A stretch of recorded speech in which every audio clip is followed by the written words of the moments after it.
দেখো বন্ধুরা, তোমাদের সামনে একটা মোচার রেসিপি নিয়ে চলে আসলাম। মোচাটাকে ভালো করে কেটে ধুয়ে সিদ্ধ করে নিলাম।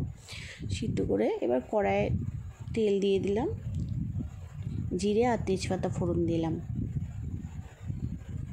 নিয়ে আলুগুলো দিয়ে দিলাম। আলুগুলো লাল লাল করে ভাজা হয়ে গেলে ওর মধ্যে নুন হলুদ দিয়ে দেবো পরিমাণ মতন। যতটা লাগবে ততটাই দেয়া যাবে, পরিমাণ মতন, যেমন জিনিস তেমনি। এবার জিরে আদা লঙ্কা বাটা দেবো, নিয়ে ভালো করে কষাতে হবে।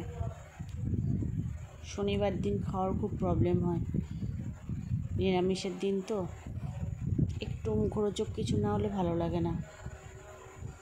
এই কষানো হয়ে গেল, এবার মোচাটা দিয়ে দেওয়া হবে। এবার মোচাটা দিয়ে ভালো করে একটু নাড়াচাড়া করে নিতে হবে।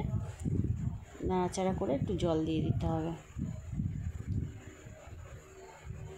জল দেওয়ার পর জলটা শুকিয়ে নিতে হবে, একদম নিয়ে ভাজা ভাজা করে,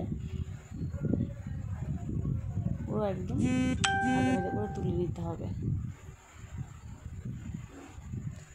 দেখো, আমার মোচার ঘন্ট রেসিপি কিন্তু রেডি।